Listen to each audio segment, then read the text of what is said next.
Hello, I'm Alyssa Nadworny, and you're listening to NPR's Book of the Day. Today on the show, 2 fiction reads that help unpack what it means to be alive. In a minute, we'll hear from author Matt Haig about his latest novel, The Midnight Train, which, like so many of his great books, takes a philosophical, fantastical look at the life we choose. But first, a book about death and, well, life.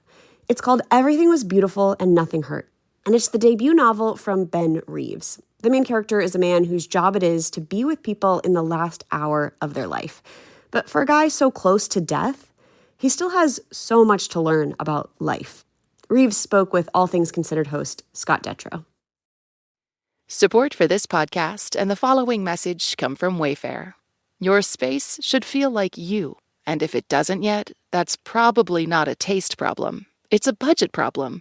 Wayfair fixes that. Seating, grills, appliances, storage, lighting, rugs, decor. One place, everything you need, and with over 20 million 5-star reviews, you're not buying blind. Ready to upgrade your home for way less? Head to wayfair.com right now to shop all things home and get your space ready for less. That's WAYFAIR.com.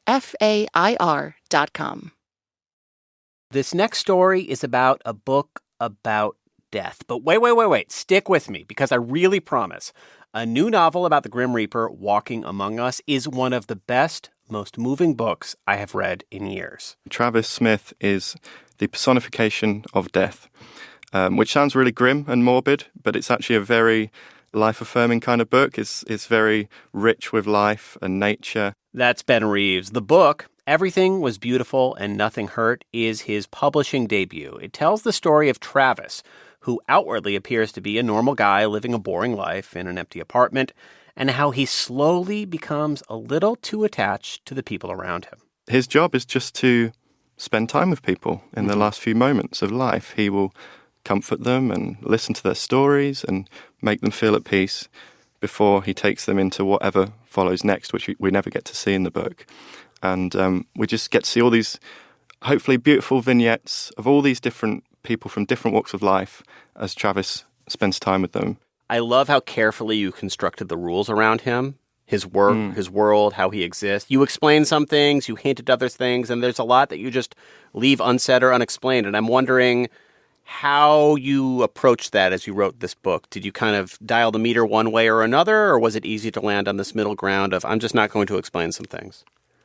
Yeah, that's interesting. I don't generally like it in a book when they explain every single thing about how something works, because we know deep down it's not real. So any answer I give is ultimately not going to be satisfying.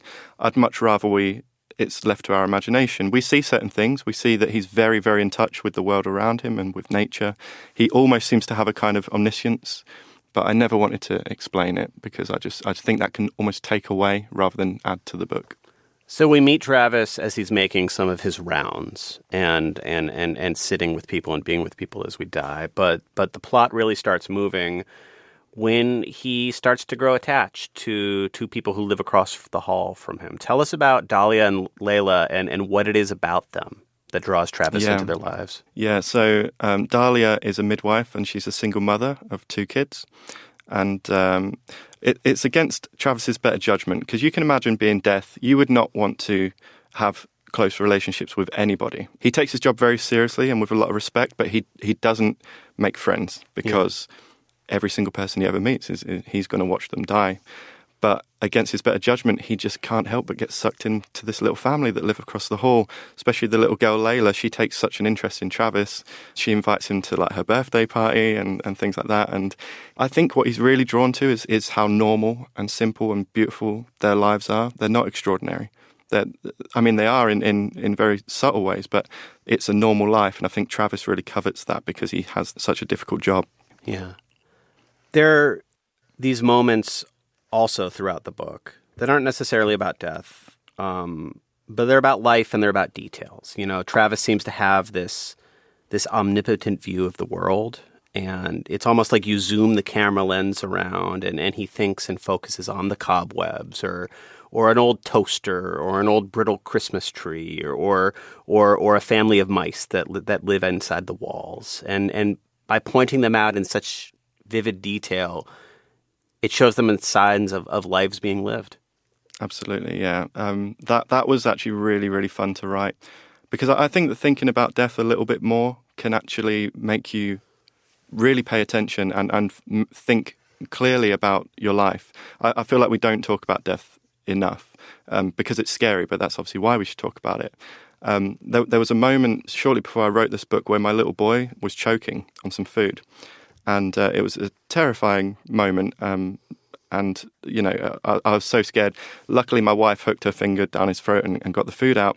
But shortly after that, I gave him a bath, and I broke down into tears. Yeah. And they were tears of relief and gratitude and clarity, because I realized in that moment what I could have lost.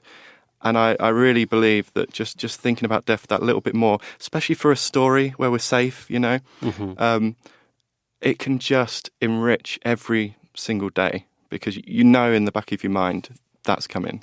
There's a whole other alternate world where you're doing that bath time and you're thinking about the next thing and you're annoyed at just life with little kids and you're not appreciating the moment. But in that moment, 100%. you deeply appreciated it. Yeah, and I would walk to work and really try and see the world through Travis's eyes and try and see all those details that you would just normally miss or just normally walk straight past without a second thought. Probably one of the clearest and happiest times of my life writing from his point of view. Yeah. Now, this is your first published book, right? Yeah. But you've been writing for a long time. Yeah, about 20 years. Yeah.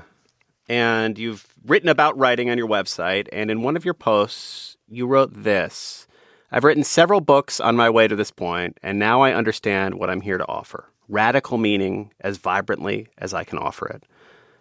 Could you tell us what you meant by that? Yeah, I think we're starved of a bit of meaning these days. And it's, you know, it's all well and good me saying that, but I do. I think we're all kind of looking for meaning, and sometimes we're looking for it in the wrong places. Maybe we want more money or more status or things like that. And I think one thing I'd really like to do with all my books, and particularly this one, is to explore actually where meaning is truly found. And very often we've already actually got it. We just need to look a little bit closer. Yeah. An earlier version of this book won the Bath Novel Award in 2024, and at that point it was titled Dance of the Mayflies. When did you realize this was going to be the book? I think quite early. There was always a doubt in my mind, like, this maybe it'll never be published. You know, I've been doing it for 20 years. That was a very strong possibility.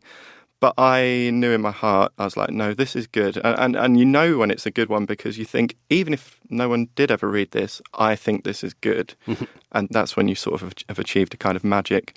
And actually the big moment for me wasn't getting an agent or getting published. It was winning that competition, because that was the first time ever in my life that I'd gained some kind of recognition for my writing, which was beautiful. I would like to end this conversation with the idea that you end the book on. You have this beautiful short little epilogue, and I'm wondering if you could read some of that for us. Yeah, I'd love to. So it's not a spoiler. It's just a nice little moment at the end. It's called A 20-Minute Gift. Imagine for one moment that you're in the future, your future. These are your last moments before death. You're in your own bed, surrounded by flowers and cards and people you love. And there, in the corner of the room like a shadow, is where you finally meet me. Now, imagine I give you a final gift. You're allowed to go back. Just for 20 minutes, you're allowed to go back to the exact moment where you're hearing these words. You're back. Here you are. This is your 20-minute gift. Do not waste it. You can't change your life in 20 minutes, so don't try. No, do the thing that you'll wish on your deathbed you could have done one last time. Something precious. Kiss your partner, play with your children, wander in the world. You have 19 minutes remaining. That's Ben Reeves, the author of the new book, Everything Was Beautiful and Nothing Hurt. Thank you so much for talking to us. Thank you so much, Scott. It's been a pleasure.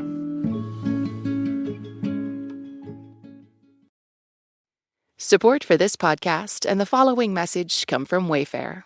Your space should feel like you, and if it doesn't yet, that's probably not a taste problem. It's a budget problem. Wayfair fixes that.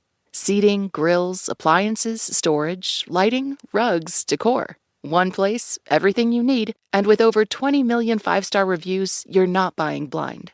Ready to upgrade your home for way less? Head to wayfair.com right now to shop all things home and get your space ready for less. That's WAYFAIR.com. I can still remember ripping through Matt Haig's book, The Midnight Library, all about the choices you make in your life and what ultimately matters in the end. I bullied all my friends into reading it so we could talk about it and then examine our own life choices. Haig's latest book, The Midnight Train, has similar themes about regret and second chances and the life choices that define us. He spoke about the book with Indira Lakshmanan of Here and Now. In Matt Haig's runaway 2020 bestseller, The Midnight Library, a distraught woman on the verge of taking her own life finds herself in a magical library, able to explore innumerable alternative lives she could live based on the decisions she makes. In his new novel out this week, Haig takes a philosophical, fantastical look at the life we actually choose. In The Midnight Train, we meet Wilbur Budd, an 81-year-old man who dies and finds himself on a steam engine hurtling through his own past. It's a story about the downsides of blindly striving for success, the anatomy of regret, and the radical idea that we might just have a second chance to wake up and look at our life choices before it's too late. Matt Haig, welcome to Here and Now. Thank you, Indira. It's nice to be here. So, Matt, in your acknowledgments, you say your new book is in heated debate with the Midnight Library, which has, of course, its infinite books and infinite possibilities of our lives. Why did you decide to transition to the metaphor of a train, which is something that usually runs on one set of tracks? You're right. A library, the Midnight Library itself was about parallel lives. It sort of moved sideways, and this is sort of intersecting it on a sort of like vertical axis. This is a life running forwards and back through time. And I like the train idea because I feel like if you're looking at one single life, forwards and backwards, rather than multiple lives sideways, we have so many metaphors around trains and rails. We talk about being on the right track, or we're sidetracked, or we're off the rails, and we see our life as sort of chugging along on this sort of train track without even realizing it. And so I just felt like train as life was a sort of like most fitting metaphor. Well, I also noticed that the epigraph at the start of your book is a quote from Charles Dickens's A Christmas Carol. No space of regret can make up for one's life opportunity misused. And the whole story reads like a modern-day Christmas Carol. And Wilbur even protests at one point that he's not an Ebenezer Scrooge. What was it about that Victorian structure of being shown one's own life by a ghost that felt right to you for a story set in our own time? Well, I've always loved that story, but also I feel now we're increasingly in an age where we're encouraged not to look at the big picture, not to look at the whole expanse of life. And, I've always been interested in time in my works and regret and themes like that, and looking at that big picture. And I suppose what I'm trying to do here, and I suppose it is a little bit of a Dickensian idea, is about having the perspective of a whole entire life within the present moment, to sort of remind us that these are the good old days. I mean, the thing that I always remember most about A Christmas Carol, both the book and the cinematic adaptations, have, the ending, which is so powerful and joyous and life-affirming. And that's what I always took away from it, that feeling. And I wanted to sort of like recreate that in this book. I was struck that you chose to have the ghost of Wilbur watching his life flash before his eyes, but getting to inhabit the body he had on the day he was happiest in life. He was 29 years old that day. He was on his honeymoon in Venice with a woman he'd loved since they met as adolescents. Can you read a bit of the book from that section? Of course. He was mesmerized by her. She could make him temporarily forget the wounds of his past, and he hoped he did the same for her. He hadn't wanted to fall in love with her or anyone. Love was a dangerous thing. But now it had happened, he was grateful. He felt whole with her, like a question that had found its answer. That's beautiful. And I'm struck that as the ghost of Wilbur gets off the train and he's watching these formative moments of his life, we come to understand how much pain he was carrying in his life, from the death of his troubled brother, his upbringing by a widow who was really struggling to make ends meet. And as an adult, Wilbur becomes single-mindedly obsessed with success. It seems as a way to fill a void and escape his pain, and in the end, he dies alone. Why was it important to you to show that outward success can sometimes be a form of self-betrayal? Well, it's something I've felt and certainly felt when I was having the idea for this novel. I felt it in my own life. There have been times when I've been too consumed by work and that's become another addiction. When I was a young man, I had genuine addiction problems with alcohol and drugs, and in later life, the addictions became less toxic to my body, but work can be its own form of addiction. And yeah, there's a personal connection to the character of Wilbur for me, definitely. And often when I'm writing fiction, I'm trying to write a story that I need to hear. And I think books can be a sort of contemplative, reflective space which makes us think about the stuff we get caught up in. Well, your love of books and novels in particular is clear in this book, and I think Wilbur's relationship to books is also fascinating. In his youth, the local bookstore is the place that opens up his world. He eventually gets a job there. He ends up owning the store and then builds it into this vast national chain. In the process, though, he seems to go from loving books to loving success, and he loses his wonder of reading. Yeah, I think books are very important to Wilbur, but they're also like a symbol of his true self. So when he was a child, he devoured books and he loved books. And he ends up owning a bookshop, which becomes a chain of bookshops. But it becomes ironic that as he's this person known for this big business of books, he's not actually reading any books. So that's just to sort of say he's not just sort of lost his wife or his ability to love, but he's lost who he actually is. He's lost his self. Well, what's striking is Wilbur the ghost becomes tempted to change his life as he watches it from this train. Are you encouraging readers to write their own alternate endings now to change our lives while we still can? I think so. I think, well, you know, a novel isn't a self-help book. It's not there as an instruction manual to tell people how to live. A novel's job, such as it can be, is to help us think and sort of reflect and explore things.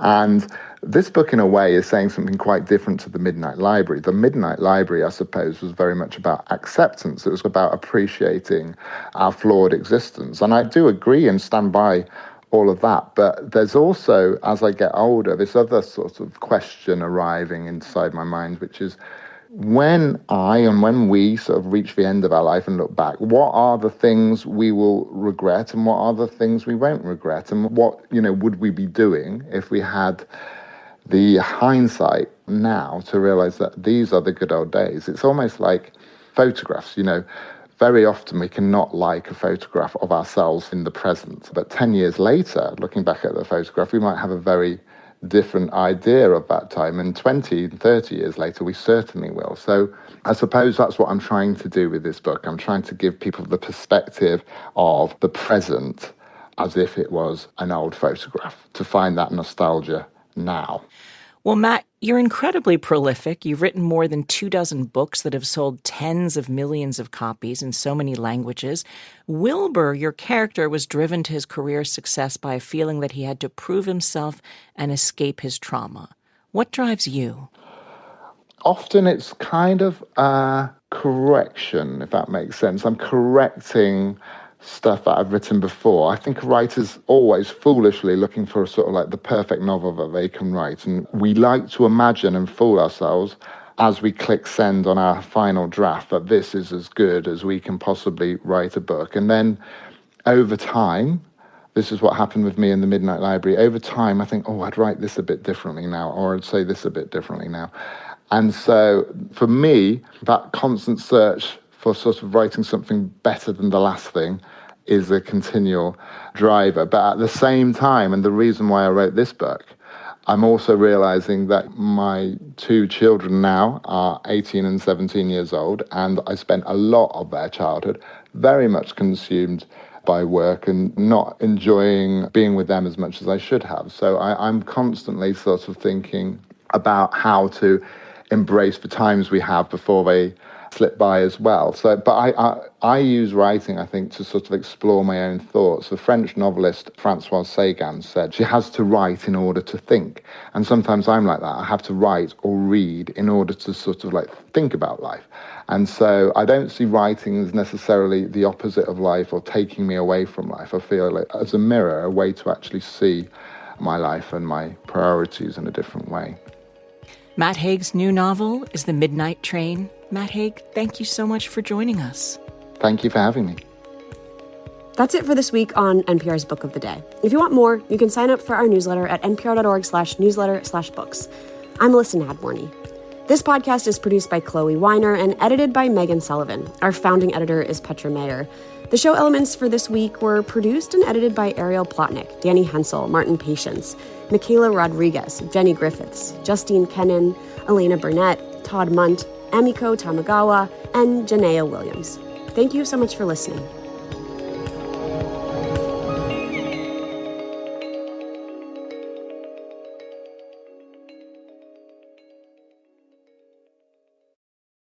This message comes from Rosetta Stone, offering an alternative approach to language learning. Without relying on traditional memorization, the platform guides users to intuitively think in a second language. More information at rosettastone.com. This message comes from Bombas. Comfy footwear is the last thing you want to worry about this summer. Bombas sandals and slides are perfect for beach days, barbecues, and everything in between. Go to bombas.com/NPR. Support for this podcast and the following message come from Vanguard. Every day, shareholders meet to discuss important matters about the companies you invest in. Now you can make your voice heard too. Vanguard Investor Choice makes it easy to set your proxy voting preference for your eligible Vanguard index funds. Visit Vanguard.com/investor choice to learn more. Vanguard investors own shares of their index funds, and those funds own shares of the companies they invest in. Vanguard Marketing Corporation, Distributor.